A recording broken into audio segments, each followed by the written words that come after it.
back, ladies and gentlemen, to the CORSAIR DreamHack Masters in Malmö. We've got Fnatic and G2, and map number 1 was very heavily in favor of the Fnatic lineup. They ended up winning 16-4 at the end. Yeah, it was 16-4. So Swedish spanking. Yeah, I don't know if it's a Swedish massage. I don't know about Swedish spanking. They have their own thing. Listen, it sounds fun. What does it involve? What do you give me a quick summary? What would that? Are they using fish instead of paddles or something? Yeah, let's go with that. IKEA furniture, yeah, maybe? You actually, I think you saved me. I was going to take that to a bad place. Well, now that we're done with that. Train is up next. G2 trying to recover very swiftly in this series. And it can almost only go up at this point. It can only really get better. You would certainly hope so. But I mean, this is going to be G2's pick. What scares me about it, I mentioned it briefly towards the end of Inferno. Train feels like it takes more coordination than Inferno in some ways. This is very easy for defenses to kind of lose positioning. One player goes down and you kind of slip up on how you kind of cover his part of the map, and especially that outer bomb site, so many different choke points at different angles. But the real struggle is G2 isn't going to start on the CT side. They're going to start on the harder side. Yeah, that's maybe even more of a problem. Now, I will say this though, but I mean that's something that's maybe going to benefit Fnatic. But at least on this map, you have more options to go and be aggressive on the CT side, right? Than you have on Inferno. But it's not like G2 really wanted to do that on Inferno, so maybe that doesn't even help them that much. No, but they did get so battered early on in that map. But I have to feel like you mentally check out pretty early. Remember, it was like what, 9-2 at a certain point, 10-2. Yeah, it was... Nothing was working. They tried aggression, they tried passive play. They'll have to figure out here on Train, as we're going to go live into the pistol round. The tough part is, like, if Fnatic gets rolling, right? Do they bust out a double op setup? We saw Crims pick it up a little bit. We saw JW obviously using it. If they go for a double op and it starts being impactful, does G2 have the knowledge and the cohesion as a team to surpass and overcome that obstacle? We're going to find out right here. G2 on the T side, Fnatic on the CT side. There is a smoke and a kit to maybe counter that Molotov that Jax is holding. That's always worth pointing out. Flusher, not even a chance, walking into a bunch of people there, and Hunter will take him down. And surely, I don't know, they don't actually follow up with any kind of a rush into the bomb site, which could be dangerous. But they probably had a chance to. They've given JW a chance to rotate over, and Brolin and Crims are going to have a very fast flank up ladder. This is going to come in before G2 even expects it. They're going to take the risk. Good kill there. They need this follow-up one quickly as well. Golden could do so well just to get one frag. Brolin and Crims are already up ladder, already circling around. Golden just needs one. Yeah, and just to buy some attention, but actually, oh, they're going to flash their way in and follow up on him. I really like this move from G2, and they shut him down. That is very smart. You like to see that kind of play, because definitely on this bomb side and the B bomb side of Train, you don't want to get stuck on the site itself. Crims does get the kill on Amanek, but remember, the kit is dropped all the way in the back, so even if he gets some of these kills here, Crims, and he's certainly trying, there should be really no way to do anything. Hunter with a double, a triple in the end for Nexa and G2. Not just winning the pistol, but I think nice decision-making to continue the aggression after the bomb plant. Yeah, that's very good. And also, I mean, just clean entries. Those kills come out much quicker, and that's an important way to get this half started. If you're G2 after that first map. It's the goal is kind of, you know, let's get some positivity flowing. The first positivity that we've had in this series. Let's get things started on the right foot. They're going to go up against the CZs, the Deagle, the Scouts. Which is definitely not without a threat to the G2 side here. A tag, and this is where I feel like you actually need some decision making if you're on the G2 side, because if you play this too slowly and you just get whittled away, oh, Golden through the smoke and a grenade follow-up, and now they've lost a player and two of them are down to half health. Yeah, now they're really softened up, whether it be for the Deagle that's remaining on Golden, whether it be for two of the Scouts on Crims and JW. This could be a deadly scenario. Brolin going to get aggressive, and actually even Nexa, he saw that right before he turned the corner. That's an AK-47 now recovered on Brolin, who's got full armor. Another tag from the Scout, and this round, it's just slipping away from G2. It really is, and some of it happened so quickly. It looked like, as a response to the Scout tag over at Ivy, they sort of wanted to go, and now that's another, what, third or fourth Scout tag here. Pretty rough indeed. Because there is a danger. Obviously, it's kind of hard to find out what the perfect formula is. If you rush a bomb site and you run into a stack, we're going to say that's, you know, bad planning on your part. You should have done more to figure it out. If you played really slowly against these scouts and you slowly get whittled away, then we're going to criticize you for that instead. But I don't know, some sort of middle ground between those two. And I feel like once you get the first scout tag, it's like it's good if you can make a quick decision, I feel like, to say, okay, we're all going to be doing this. We have to commit to something before it just falls apart. Sort of like this. Brolin with a beautiful triple AK-47 to end the round. And Fnatic, they end the G2 celebration really early. Yeah, that was a very short-lived positivity session for the French-ish team. It was like a little quick minute in the spa, you know, having a good time in there. No, it's like when you wake up and you're all excited to get in the shower and you turn on the hot water and there's no hot water left and everything just goes cold. You know, I take cold showers anyway, Jason, so... Yeah, you're the sociopath. You do a lot of weird things. I'm fine with that. But I know what you mean. I understand the principle. Certainly, G2, I don't know. We can't say that it's going to be the same as on Inferno, but it is a little bit uncomfortable seeing that kind of a beginning. Golden, yeah, he knew he couldn't fall back. That's very heads-up play. Good communication. The grenade will chase, almost chasing down Kenny. They have 3 Deagles in play here on the G2 side. Now would be a great time to get some revenge on Fnatic. Yeah, the tough part is Nexa and Hunter have controlled those box holes. The bomb, you have to imagine, is going to be rotated back towards them as well. Brolin with this advanced position, though, if they make too much noise, if they make any footsteps, which they're not for the moment, so he's not going to be able to hear anything. Crims and Flush are playing very far back, but Flush has a MAC-10, so that's going to be kind of useless in the position, which is why he's pushing up into the bomb site. Crims gets into a bit of a scrap. Gonna fall away. Molotov on Flush, the timing of it is so critical. Might be able to split this attack. There's the flashbang.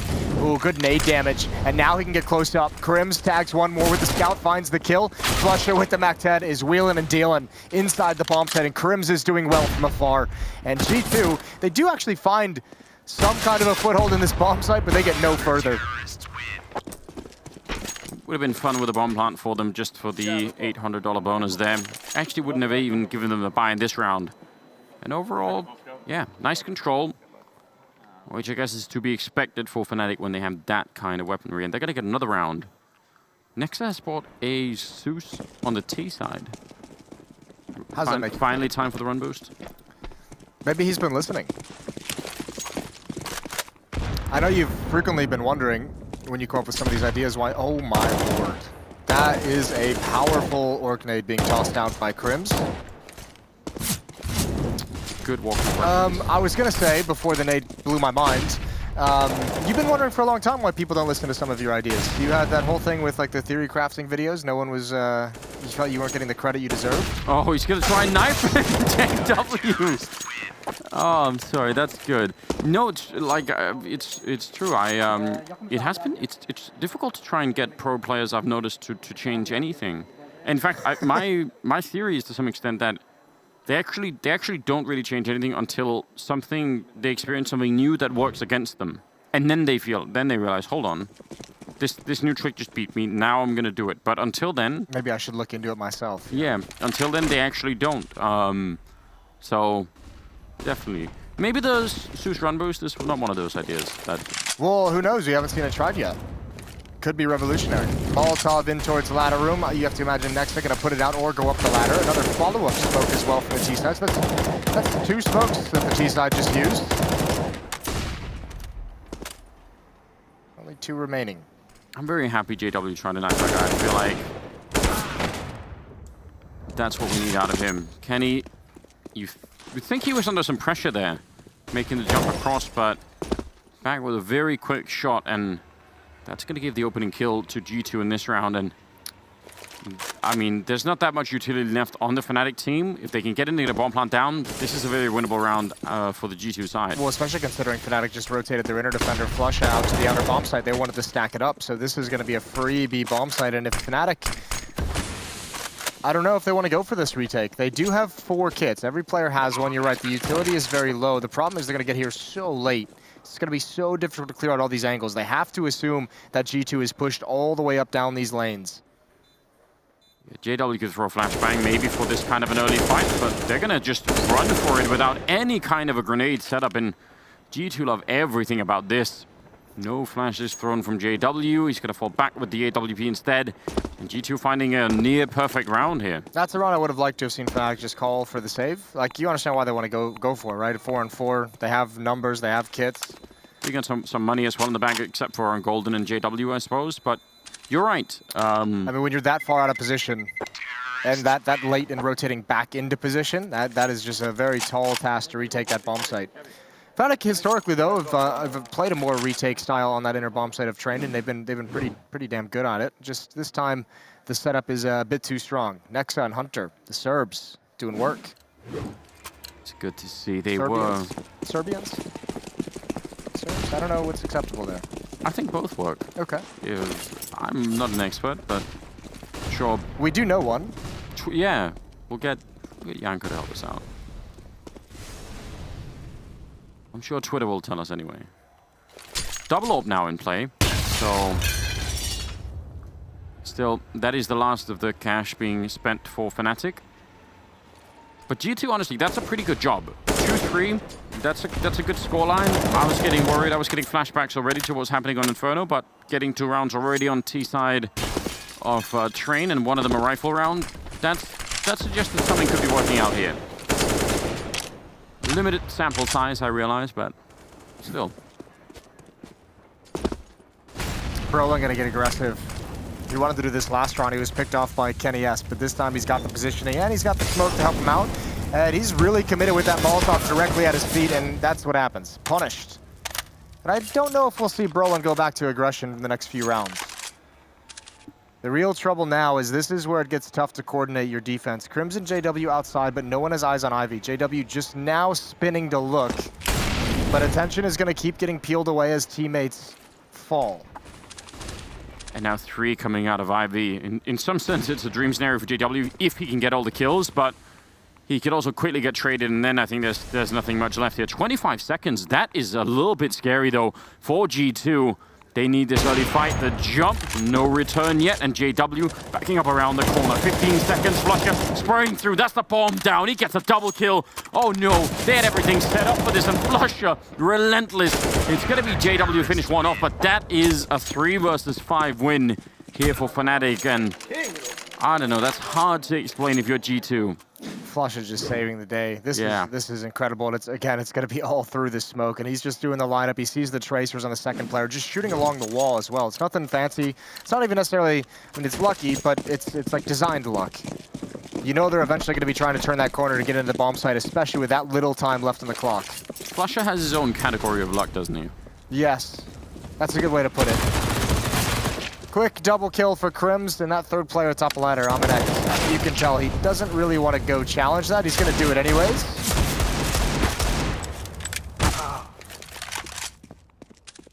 Good trades along the map. Only Brolin and Crims falling, and Jax is left in a 1 versus 3. What if we started the rumor that Flusher was into like some sort of occult magic or something, and then, like what if we photoshopping him to like pictures from like the 11th century that, you know, he's been around forever. Oh, that'd be so cool! Like a whole guerrilla campaign. Yeah. To slowly sneak him into all the Renaissance artwork. I feel like that would be. It would make sense, you know. I think that's a great idea. I'm willing to put some money on this as well, if you are. Yeah. Let's hire some Photoshop artists. I think that could actually work out. Put him in what's a good painting we throw him into? Put him in the Sistine Chapel somewhere.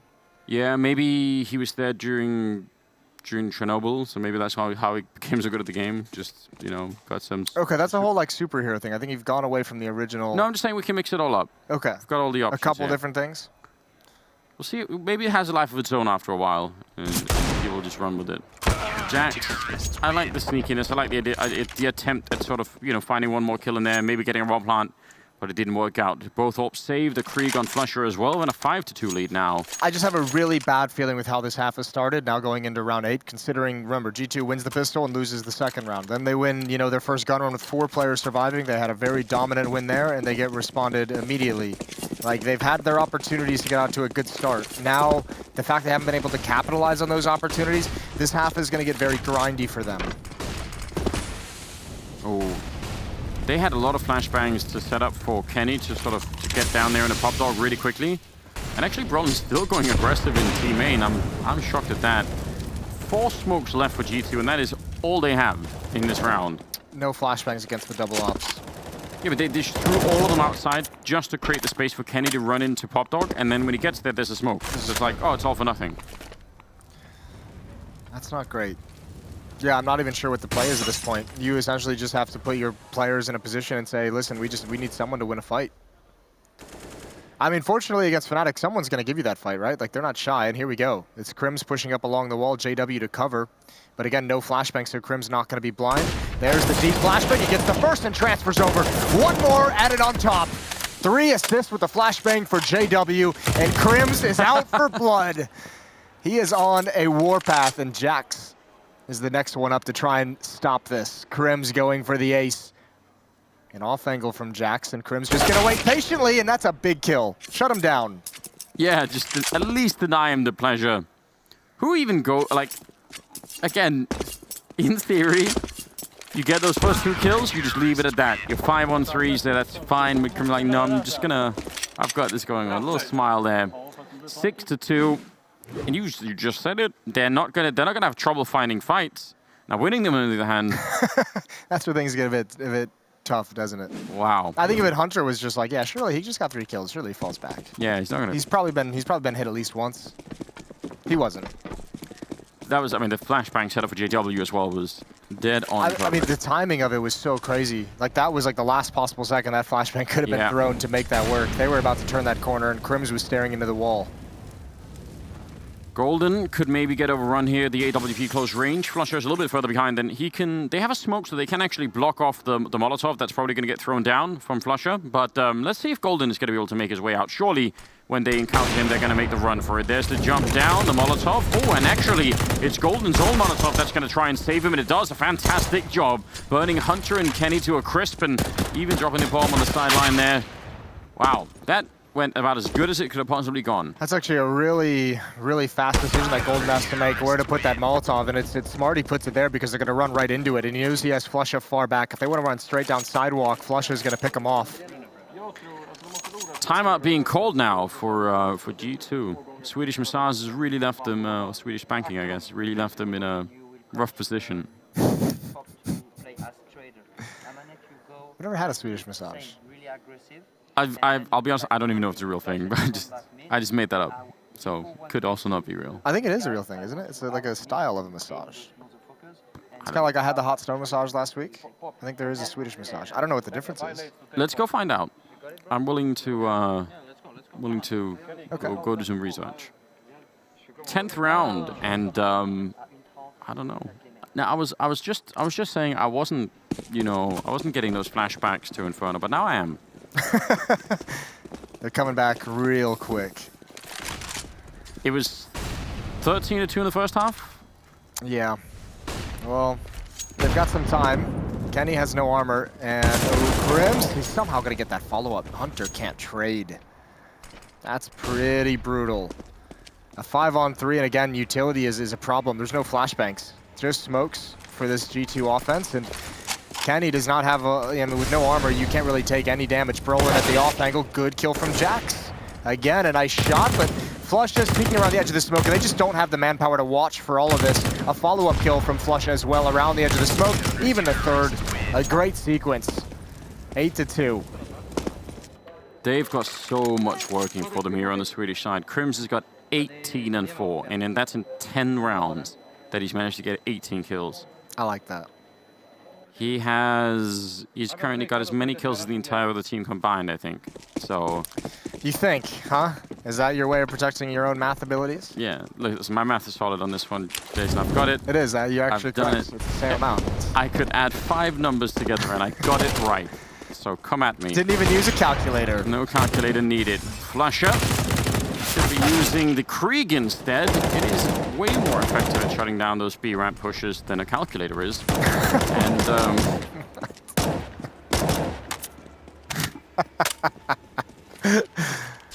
that just leaves Hunter and Kenny. Yeah, Molotov as well. Kenny's going to be forced away. He's fortunate to get out alive.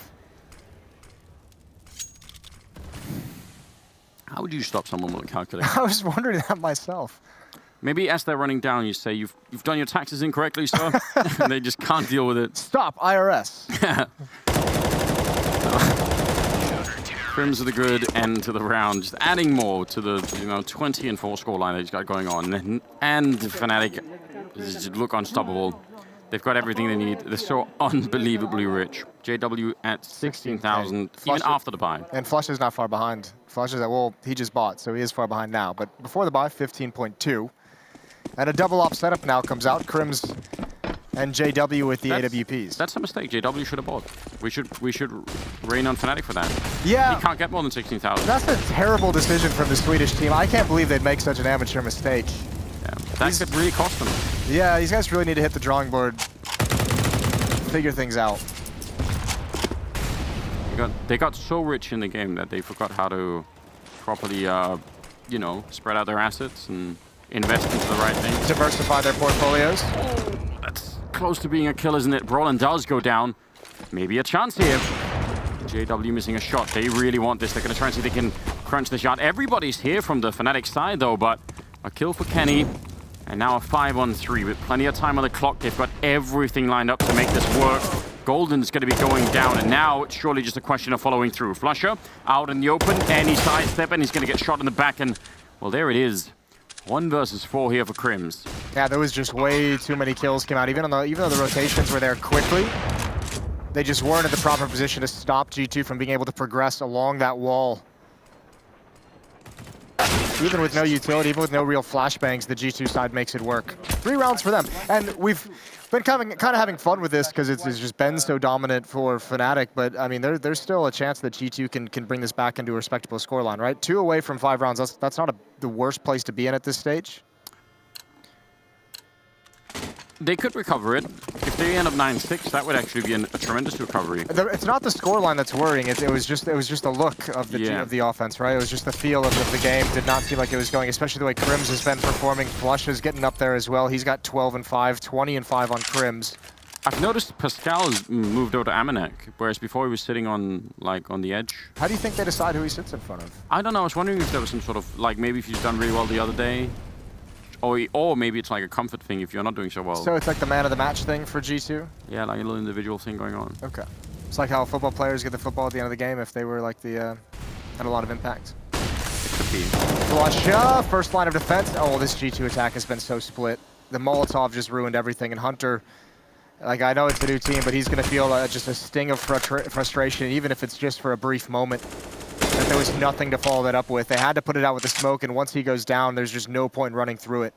I think there might be a gap in that. Ooh, and he misses the shot. Golden, I think he recognized the danger just a couple seconds late, and he backs off.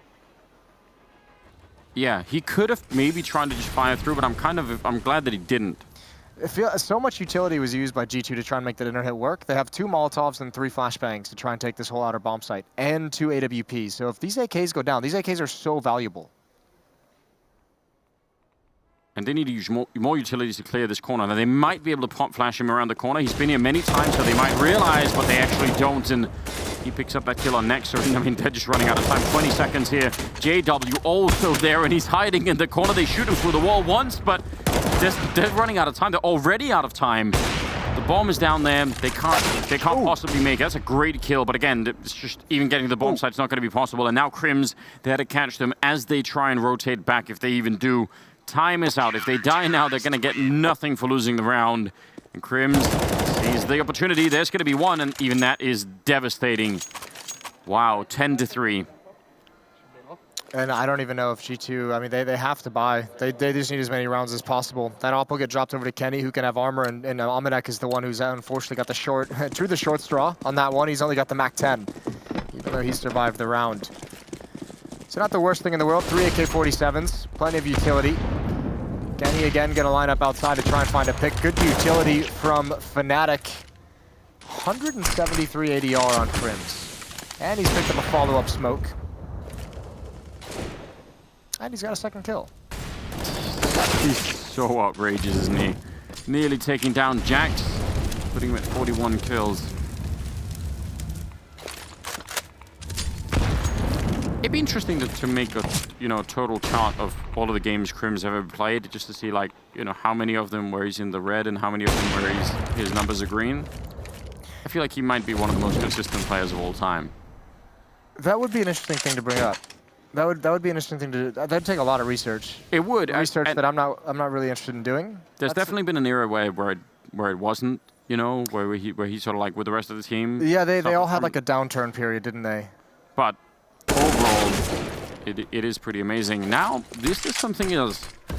Crim strikes me as one of the better CT players we have, one of the better defenders that we have. He's always played some very difficult spots on maps across the map pool. 2-on-2. But they need to make this work here. 10-5 would even, I mean, from G2, that could be done. You can actually win that. So Jack sneaking in. Nice kill on JW now up on the high ground. They don't realize Golden is up here, and that's the bomb now. 20 seconds left, and Amanek, he's half health, and Golden is just buying time and actually doing it really well at the moment. Bomb's still down there. Oh, that's a little bit maybe of a mistake. He's on that ladder still. That's the one place you don't want to be taking any fights now. 7 seconds, and he's awkwardly hiding. Amanek gonna be walking in. He gets the headshot. I wasn't sure if he could see him at all, but G2 winning around there. 10-4 at least, and maybe a chance here. Did you see what he saw at the bomb? Like the reason why he jumped on the ladder and tried to spray at the bomb? I'm not sure. I felt like he must have thought that Amanek was at the bomb. They could be. I actually thought he played it really well, like playing with the smoke and going back up and maybe fooling Amanek to think that the smoke was for him to get away on the ground, but I don't know why he jumped back down and just pre-fired the bomb area. It was also dumb because, I mean, not for Golden, but just from his point of view, it looked like he was on that ledge and couldn't be seen. And then when you saw the replay from Amanek's point of view, you could see half the model. So, I don't think Golden knew that. I definitely didn't know that. So 10-4, 15th round, and a timeout was called. G2. A 5th round here would be... I mean, it's not a fantastic first time, but it's acceptable, It feels like it would almost be a miracle in some ways, considering how dominant this half has been. I think actually G2 you'd have to be so pleased to grind out 5 rounds with how well Crims has been playing, with how well Flush has been playing. No one in G2 is in double digits. The highest kill count they have is 8 on Hunter, 7 on Nexa and Jax. Crims has 23 by himself. Flush has 13.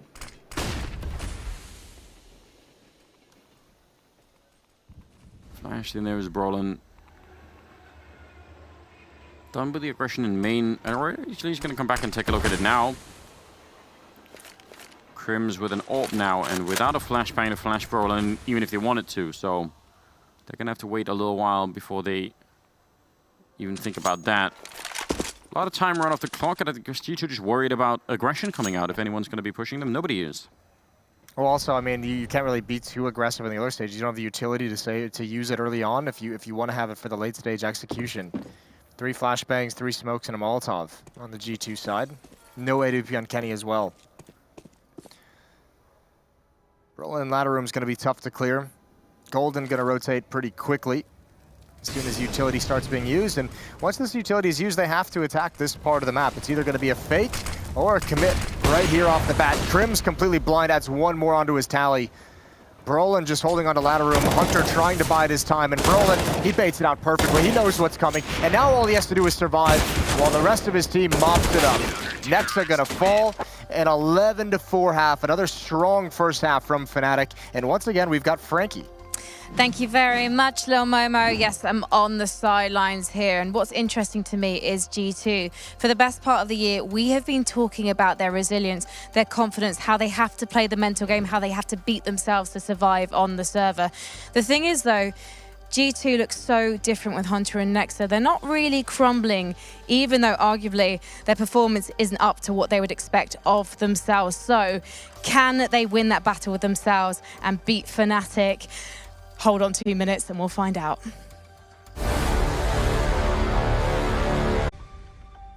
We're right back in the game, ladies and gentlemen. 11-4 in the first half here, favoring Fnatic, which is a very, very hard scoreline still to come back from. If you're G2, they lost the first map, 16-4 here, and if they can't make it back, then they're going to be knocked out of the tournament.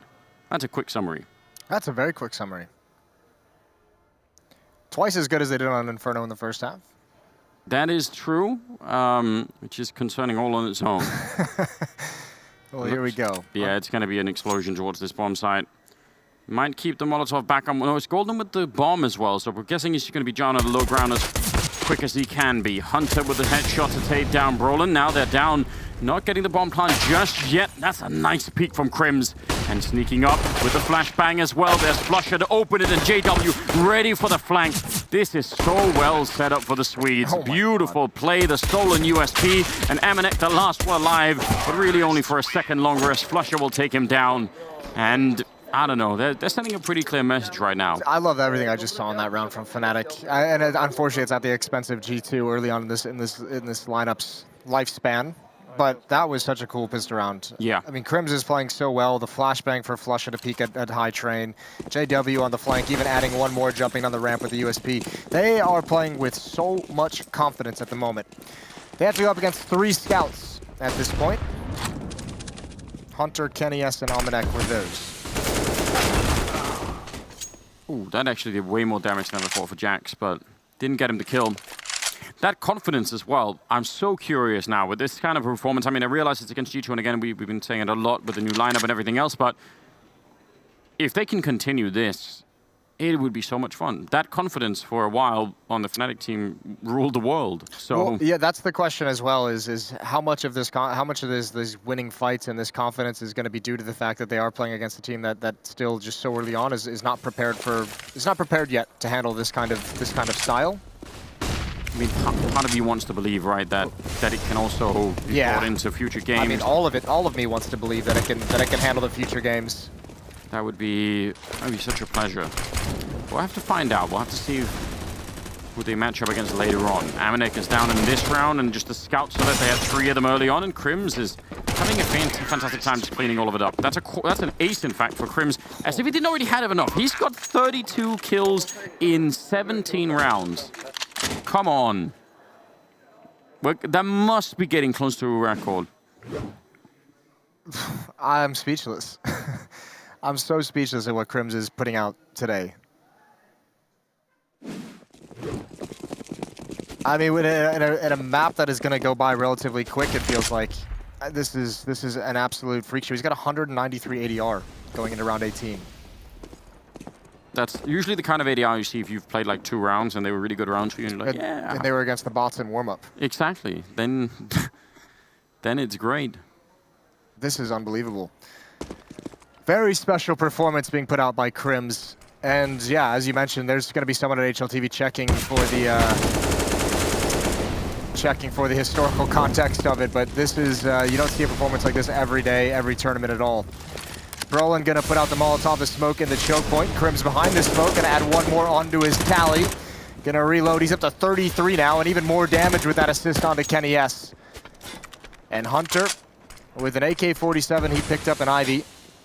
Getting flanked out by Golden's MAC-10. And the AK is back in Fnatic's hands.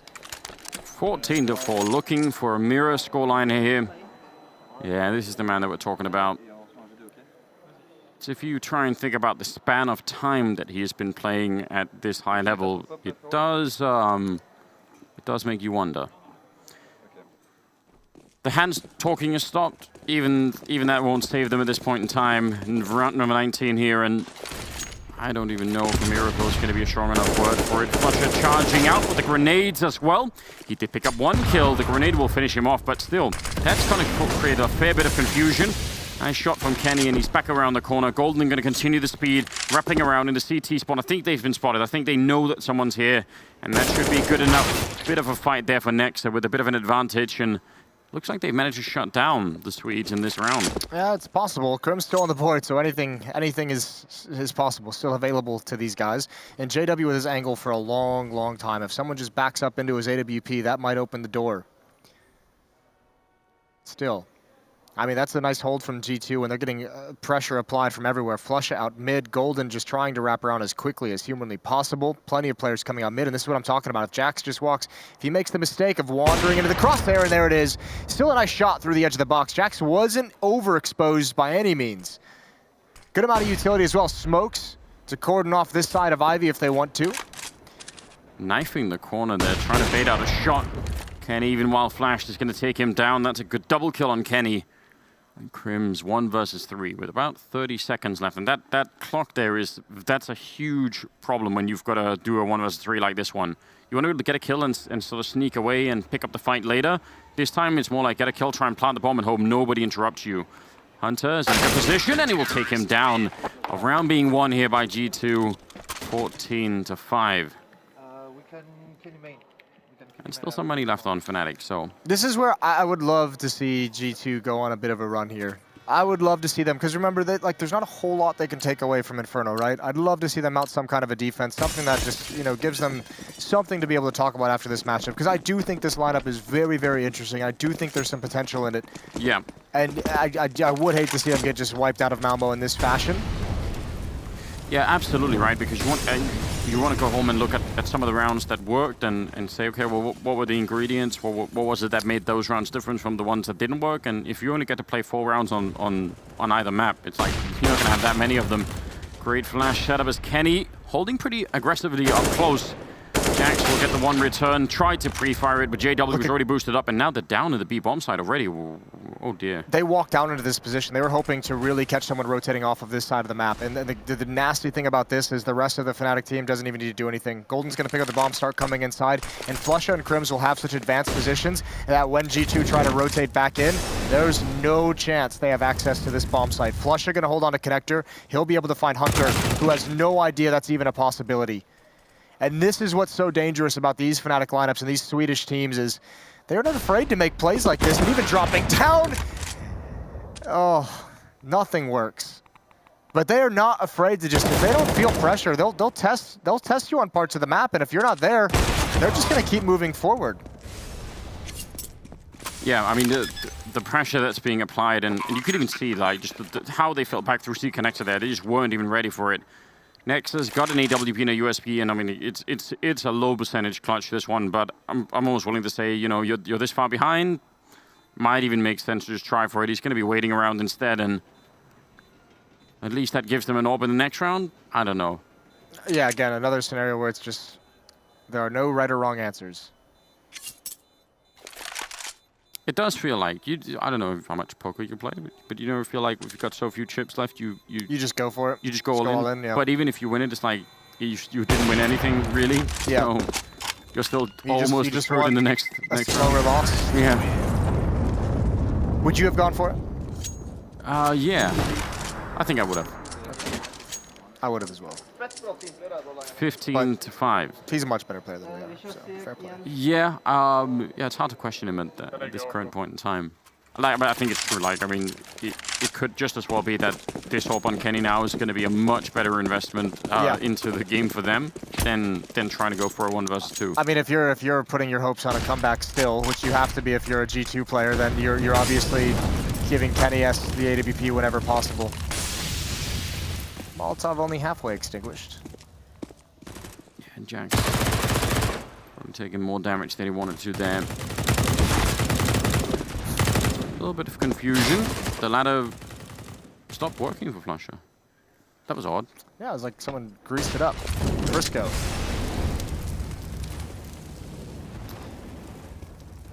Well, pretty passive G2 defense. They're sinking farther back towards the bomb train.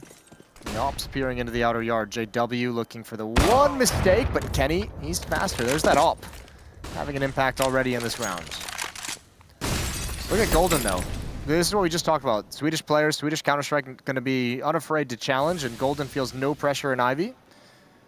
You have to imagine he's going to start moving down it pretty soon. Hasn't seen that peak. And that smoke that's in front of him as well could do a lot to help him get past Kenny, who was otherwise holding that angle. So when the smoke goes away, Golden's going to be in trouble trying to clear that corner. Yeah, there's the leg shot. So Crims, though, will get rid of Kenny, and that's scary. He even tags up Amanek, and even just getting the information that he's in there is pretty huge. Flusha jumping down, but misses the chance still. A 3-on-3 to try and hold on to the map, and indeed hold on to the tournament here for G2. Hunter goes down, and Golden is covering this line. Nexa, he really wants to be able to do something, but he just can't. Jax is on the other side. He's low on health already, and there's Nexa gone, and no chance here at all for Jax. They know where he is from getting that earlier kill. He's in a 1-on-3, and Fnatic What a powerful performance they put on here in this game. And G2, they are just completely out of luck. There's really nothing left. Jack's gonna reappear. They know where he is, and Golden will take him down a 16-5 victory as they knock G2 out of the tournament in a 2-0 fashion. And Crims ends with 35 kills, 8 deaths. He had 164 ADR at the end of the game. That is a historic individual performance. That's got to be one of the strongest individual performances of the year. Yeah, that I can think of. Sure, certainly yes. And I mean, especially because you think of how many that he got. He had 26 kills in the first half. I mean, yeah. Like if you're G2, you'd have been, why us? Why did we have to run into that? It's got to be something about being bald. I think that may well be true. Bald guys do it better. I want to desk in on that. I think that we're going to have some opinions on that. I'm sure Trace has something smart to say about that one. He's got some prepared. Never says anything smart. I've been waiting. That's a good point. I've been waiting to press this button all day, Jason. You are exactly right. It might even be my special power. Anyway, let's jump right into some of the recap. There's not a whole lot to recap. I mean, in all honesty, it was Fnatic that just showed up in a forceful way here and really did do everything they had to do to G2. Don't want to. Crims 7 for 7 in opening duels, 11 multi-frags, and 35 frags in total. Given the span of, what is it, 21 rounds or something? That is absolutely insane. I think Moses is right when he's saying that's gotta be one of the strongest individual performances ever to be posted at a relatively big-sized LAN event. So give it up for Crims. We talked about him in the pregame as well. Not normally a guy that takes too much attention away, but he is so good in this server. He definitely is, and it was nice to see JW back up to his shenanigans. I mean, early on in that half, we saw him trying to knife Hunter, and I saw that little smirk coming out of Hunter's mouth when it came to that player point of view, and yeah, I mean, that's a feels bad man. But I mean, he didn't get knifed, so that was good. You know who doesn't feel bad right now? Probably you. Yeah, definitely not me. I feel great, but probably Golden himself. If we could catch up with him via Frankie, let's see what he's got to say. We can. Golden, we were just trying to discuss that round on train in your CT half when you were going up the ladder up to heaven repeatedly and you sprayed at the bomb. Can you talk me through what was happening in that 2v1 situation? So I heard him in the smoke and I tried to... He knew where I was. So for me it was just like either hide in the... I think I did the wrong decision, but I tried to just get a lucky shot or something. Flasher called out he was low, or he had 50 HP or something. Yeah, I could have played it better, honestly. Well, to be honest, I don't think that really matters because you just 2-0'd G2. It was a phenomenal performance on both maps. Crims, in fact, over 160 ADR on train alone, 26 kills in that first half. But you're the in-game leader. How are you getting the best from these boys on the server? I'm just making their job much easier, and I'm doing the other stuff for the team so they just can be themselves and just getting the best out of them. And you know them so well. You played with these boys in 2018. You've had some historic moments with them. What's it like for you being back in the gang? Great. I mean, we have a great synergy, and it was just, I feel like I came from the academy team, looked up to them, and then I learned from them and they learned from me. In the kind of way, we mesh very good together. Did you miss them? Yeah. So how did it feel when you were asked to return to Fnatic? I felt excited, I felt good, felt confident, like with the new experiences I got and how to lead the team better. So I've learned a lot during this year, even though it's been very rocky for me and I got sick and all that, but still I didn't waste any time. You clearly didn't. I do want to know what you prioritise as an IGL coming into Malmö, though, because you didn't have much time with the team and to prepare, and so many teams here are having roster changes. To be honest, it's quite rude. We didn't have a lot, but I mean, I focused on the basic. I want to get the foundation down. If I get the foundation down in this week or two we had, and then that will build up for some more, and I can know what I can change from the foundation I built. Also, we are very good at playing. Killing people? Yeah, so it makes everything much easier. And I mean, and I need to ask, you're getting in confidence, growing with every single match, because it was a bit of a slow start against Tyloo, and then you absolutely demolished them on the second two maps. Tomorrow, you're going to be playing Fast and Furious. What's the plan? Just go into our gameplay as we did before. We knew we were going to play very puggy teams, and I think we just need to be prepared for their playstyle and then just have that in mind going in. And you can just unleash the Crims? Yeah. as always. Thank you so much, Golden. Congratulations. Good luck tomorrow in your match against Furia. Let's head back to the decks because, well, that was a quick one, wasn't it? Yeah, it was. Time to cut some of this nonsense out. Reality is that reality has come to town, and it is the lower bracket that we just witnessed. So that would mean that one team was eliminated, and it wasn't Fnatic. Just a clue. It was G2. I think G2 have done themselves proud in a sense that what they did yesterday against Astralis gave all of us hope and gave themselves a hope that they could make this competitive. But let's be realistic, they are a completely new team. They haven't had one single practice day together. They don't know where each other play on the spots. They have to communicate in English for the first time, all of them, or the majority of them. So much stuff going against the G2 camp, yet they still had that one showing against Astralis that makes us think, you know, that this was a positive event for them. And, you know, we often have that storyline that is, oh, you know, this team just needs lineup time and adjustment time, and they just need time. But actually, they need time. This team needs time. You know, that their first ever appearance was here at this event. Yes, they go out, but they showed some promise and they showed something going forward, Christine. Absolutely, and I mean, they really do need time. Not only did they change 2 players, but also they're speaking a whole new language. And so definitely time is what they need, but they need to make sure that they're being very efficient and effective with their time, because we're saying time, but not a lot of these teams have that luxury.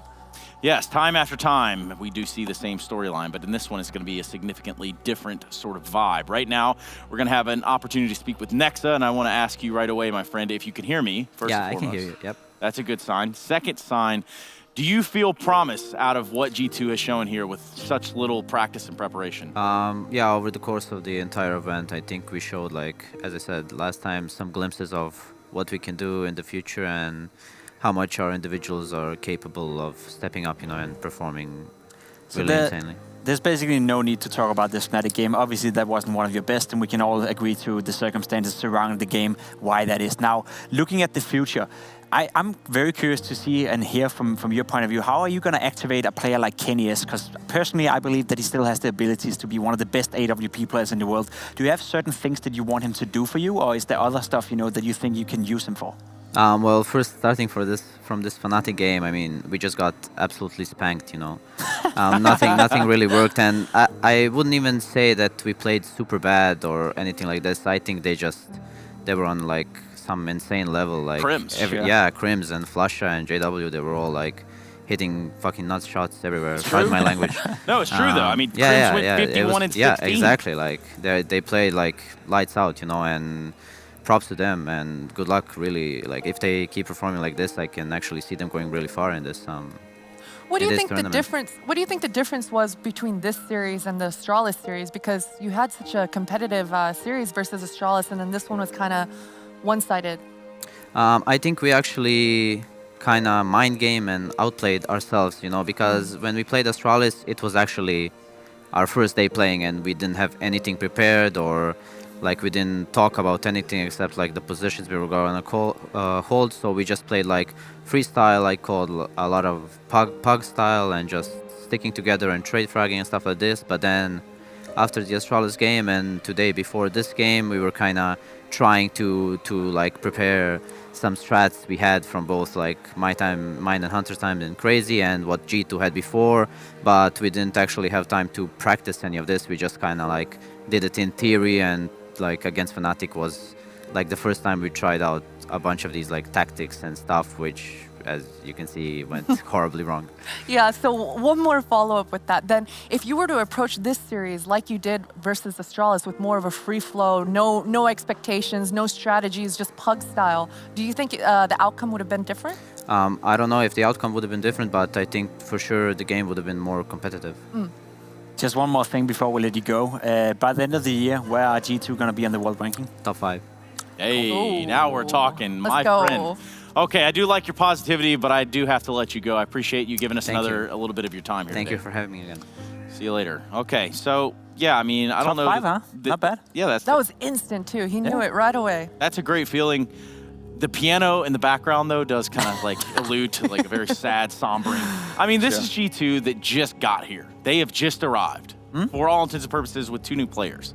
So as much as we can beat that one in like a hammer and nail, now we kind of talk about Fnatic. Where are they going to go? Are they going to take it all the way farther in the distance? I think he said it pretty well, that Fnatic played one hell of a game, right? Let's be honest. Crim's putting up that performance. I think he finished on 2.82 rating per HLTV, which is ridiculously high. I don't think I've ever seen such a high rating in such a game, you know, in a lower bracket elimination game for that matter as well. So Fnatic showed up today, and if they show up with the same level tomorrow going up against Furia, I think the Brazilians will have a tough time. So I could see Fnatic go into the playoff despite having had a rocky start to the tournament. Yes, rocky starts all around. We'll take a look at today's results to get you up with all the action that you missed because you have joined us at the end of the party rather than the beginning. Mousesports 2-0, putting Evil Geniuses out. Optic Gaming taking a fat L today against Navi, who's had the birthday boy, which would be Simple himself. Make sure you head over to Twitter and give him a happy birthday. We just witnessed Fnatic and Crims destroying G2 there on Train.